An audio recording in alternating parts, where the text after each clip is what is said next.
Ava. Garrison, we asked Scott how he told you were earning the start tonight, and he said you had very little reaction. What was going on inside your head during that conversation?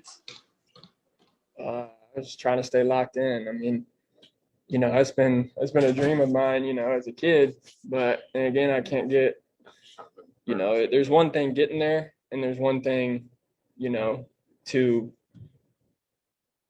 not. I'm trying to think what I'm trying to say. There's one thing to get there, and then there's one thing to just, blow it. You know what I mean? And so in my mind, I'm not going to get too high on myself because I got to stay locked in. I can't, celebrate me starting my first one and then get way ahead of myself and then play terrible. So, and it was a slow start for me for sure. But I was just trying to stay locked in. So, because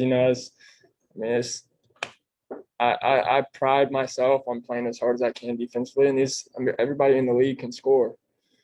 So our coverage was to go under on Barrett, and I'm so used to blowing up screens. So I was just trying to mentally just prepare myself to go under because I'm so used to blowing screens up.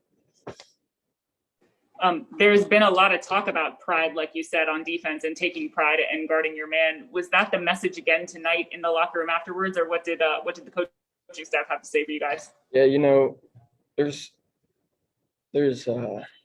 we got to take more pride.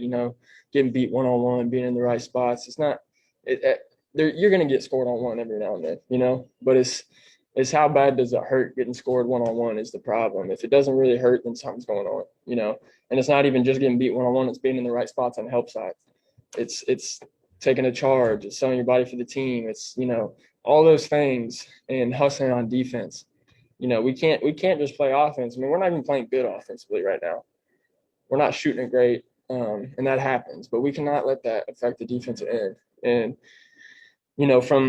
from my viewpoint and from my experience, defense is just a 1-2. Obviously, you got to know the coverages and be up to date on that, but it is a 1-2. It's how hard you want to do it. It's how, if you want to play as hard as you can on a defense, man, you can get it done. I don't care who you are. I mean, if you're in the league, you can slide your feet and play as hard as you can. So it really comes down to a 1-2,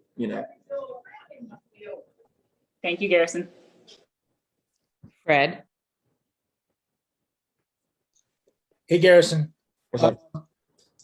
What has this year been like for you on a two-way contract? Do you feel like you have to have a different approach when you're in kind of the contract situation that can change even day to day that you're in? And my role hadn't changed. My role probably won't ever change. I'm a strictly make open shots, try to make Brad and Russ's life a little bit easier by spacing the floor for them and then playing my ass off on the defensive end. And, I try to stick to those two things. And if I stick to those two things, I'm going to be all right. Obviously, I can't shoot it great every night. That's going to happen. But if I play my ass off on defense, then, I'm doing my job. Obviously, I got to be in the right spots too. But, that's really my job. And it doesn't change, whether I'm looking forward to the next contract or what. If I do my job to the best of my ability, then the rest will take care of itself.